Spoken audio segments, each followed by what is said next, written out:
আপনাদের জন্য আবারও একটা নতুন রেসিপি নিয়ে হাজির হলাম। আজকের রেসিপি চিকেন স্যুপ। প্রথমে স্যুপ করার জন্য আমি এখানে কিছু কাঁচা সবজি নিয়ে নিয়েছি, যেমন পেঁয়াজ, গাজর, পেঁপে আর বিনস।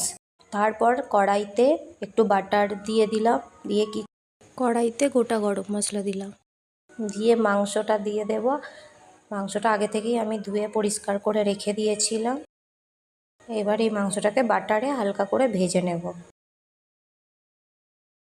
একটু ভালো করে একটু ভেজে নেব, খুব বেশি ভাজার দরকার নেই। একটু ভাজা হয়ে গেলে তাতে এবার জল দিয়ে মাংসটা সেদ্ধ করে নিতে হবে। জলটা একটু বেশি পরিমাণে নেবেন, এতেই সবজিগুলো সব সেদ্ধ হবে। এবার এতে পরিমাণ মতো গোলমরিচ গুঁড়ো ও নুন অ্যাড করবেন।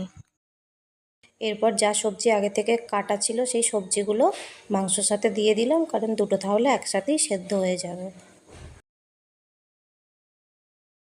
আর একটু ওপর থেকে ভিনিগার দিয়ে দিলাম। এরপর আমার মাংসটা দেখতে পাচ্ছ সেদ্ধ হয়ে গেছে। আমি মাংসটা আলাদা করে নিলাম সবজি থেকে। মাংসটা নিয়ে সেই মাংসটা আমি ছাড়িয়ে নিচ্ছি স্যুপের জন্য ছোট ছোট করে।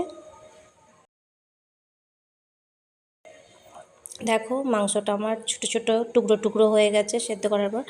আবারও আমি ওই স্যুপের মধ্যে ওই টুকরো করা মাংসটা দিয়ে একটু নেড়ে চেড়ে নেব যতক্ষণ না সবজিগুলো ভালো করে সেদ্ধ হচ্ছে। এরপর একটু সয়া সস দিয়ে দিলাম টেস্ট হওয়ার জন্য। এবার একটা ডিম ফাটিয়ে দিলাম।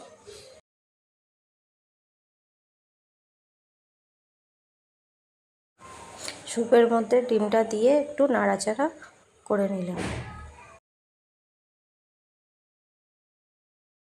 এবার একটা পাত্রে একটু কর্নফ্লাওয়ার গুলে নিলাম। স্যুপে কর্নফ্লাওয়ারটা অ্যাড করলাম।